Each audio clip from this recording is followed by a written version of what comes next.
Noong taong 2001 kung saan naganap ang pinakaunang laban ng ating pambansang kamao, Senador Manny Pacquiao sa Amerika, laban sa binansagang kamay na bato ng Afrika na si Lilo Honolo Benedict Liduaba. Pinaglalabanan nila ang IBF Super Bantamweight title sa timbang na 122 pounds. Boom! Liduaba is going to have to do something to slow down his charge. You want to fight? The fight is yours, but it's not going to develop like that. You talk about getting old in a hurry. Pacquiao's got to do is keep throwing the shots. Pacquiao. With mustard. Pacquiao is fun to watch. Boom! He's been caught by surprise. He's a good fighter. He had no idea. Liduaba getting a little bit more adept at. He caught by surprise. He's a good fighter. He had no idea. Pacquiao may take care of it. 3, 4, 5, 6, 7, 8. I feel. You're going to continue? When have you ever seen a fighter say, I'm not okay? There's a weariness and almost a resignation in the eyes of Liduaba. Yeah, and Joe Gordon, Manny Pacquiao. He picked a good fighter and just takes it. Samantalang sa mga kasagsagan ng panahong ito, ang tinaguriang Golden Boy ng Mexican-American professional boxer ay namamayagpag na ang pangalan nito sa middleweight division sa timbang na 160 pounds. Taong 2004, si Oscar De La Hoya ay naging kauna-unahang 6th Division World Champion matapos manalo via unanimous decision laban sa undefeated boxer ng Germany na si Felix Storm.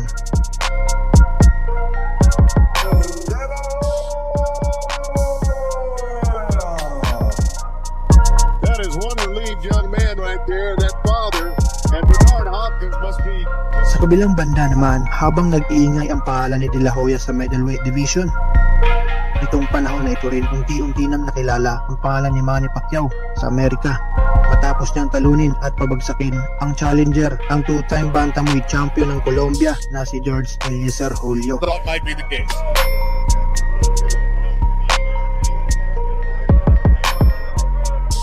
Takes a lot of energy to start those punches. Oh, that's a huge left-hand shot. And the right-hand shot. Don't pull it down, man. As I was saying, it takes a lot of it. You watch the combination. Pacquiao winds up throwing the left hand underneath, was very good. But then his arm winds up getting wrapped around his head. See it, 2 begins. Another straight left hand by Pacquiao. And you heard Julio's corner saying, hit him in the belly. And down goes Julio. It was a perfect execution of what he was told him to do. Freddie Roach told him to go in behind the double jab, allowed him to the left hand.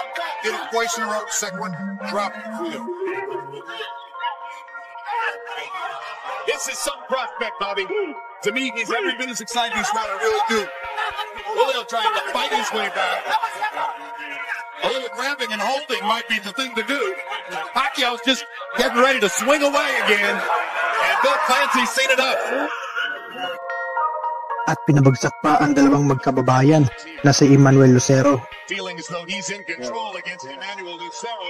After that punch, At dating sikat na sikat noon sa Super Bantamweight Division, isang undefeated Mexican fighter na si Marco Antonio Barrera. Undefeated si Barrera bago ko minansyahan ng American boxer na si Junior Jones ang kanyang malinis na kartada. Barrera is getting into Barrera's left eye. New urgency for the unbeaten Mexican. Down he goes. Hard right hand by Junior. Time that he deserved. Why did he get so much time to survive? More time than he deserved, but it's going to be over. The bell ends the round. Barrera is knocked down. The referee stopped the fight. As the referee stopped the fight. Mas lalo pang sumikat at bumenta sa mga boxing fans ang pangalan ni Marco Antonio Barrera matapos manalo sa Amerika ng sunod-sunod na laban hanggang sa umakyat na ng timbang si Manny Pacquiao sa pauna-unahang pagkakataon sa featherweight division. Pinahinto niya ang noong mabagsik at sikat na si Barrera via 11th round technical knockout.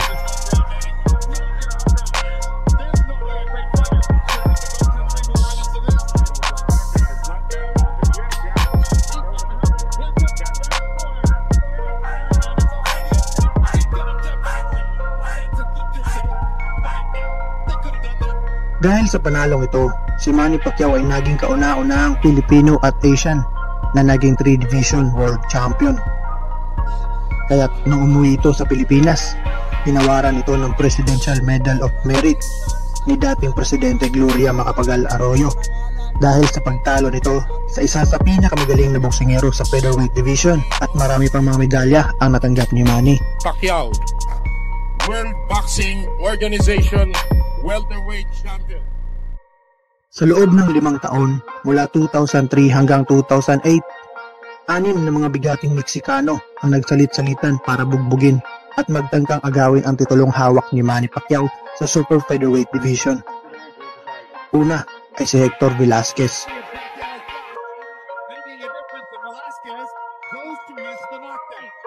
Pangalawa, si Eric Morales. Pangatlo, si Oscar Larios.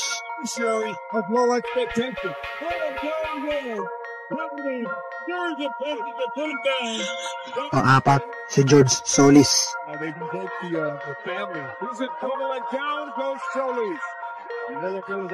Panglima, si Marco Antonio Barrera.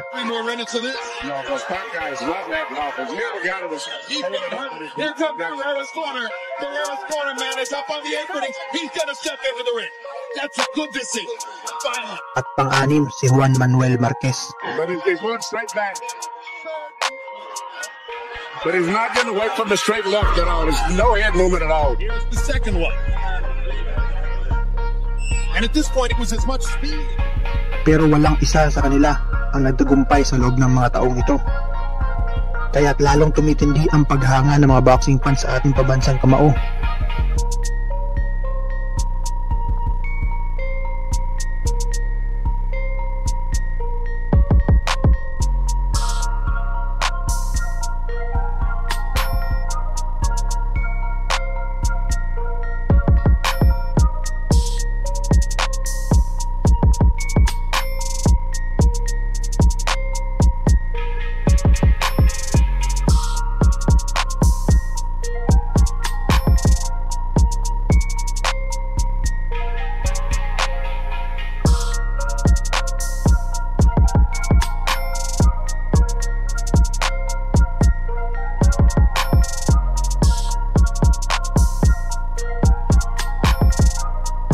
Sa kabilang banda naman, sa kabila ng paggawa ng ingay ni Manny Pacquiao sa super featherweight division, si Oscar De La Hoya naman ay binabangga na ang mga bigating boksingero sa light middleweight division. Ang binansagang pinakabaliw na boksingero sa larangan ng boxing na si Ricardo Mayorga. Natalo ito ni De La Hoya via 6-round technical knockout. Pero nabigo naman si De La Hoya kay Floyd Joy Mayweather Jr. via 12-round split decision. Natalo rin ni De La Hoya si Steve Forbes via 12-round unanimous decision. He's suffering the same fate as some of them did. And a golden ball. Oscar De La Hoya. Sobrang tindi na ng paghanga ng mga tao kay Pacquiao, at lalo pa itong tumindi nung winasak ni Manny Pacquiao ang nag-iisang balakid sa lightweight division na si David Diaz.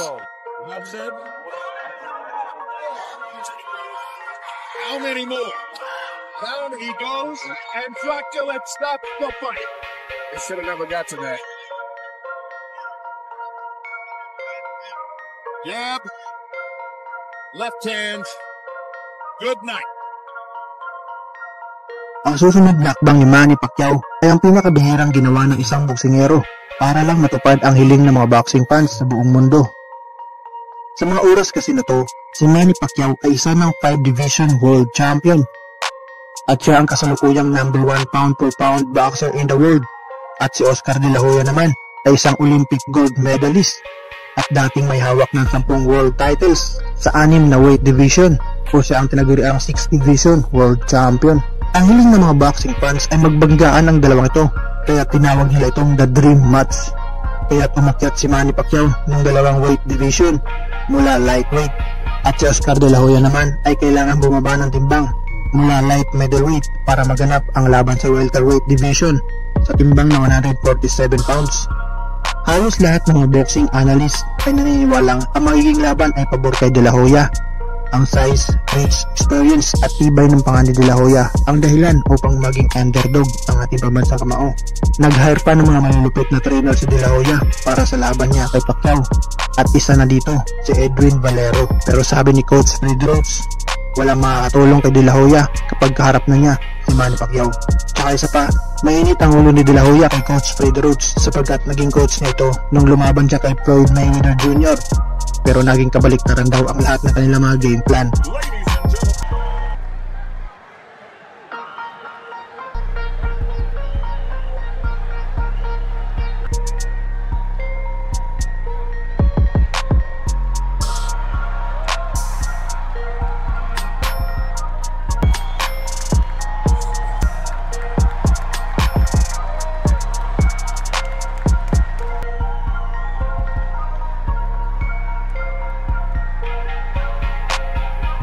Mabuhay, ingat po, and God bless.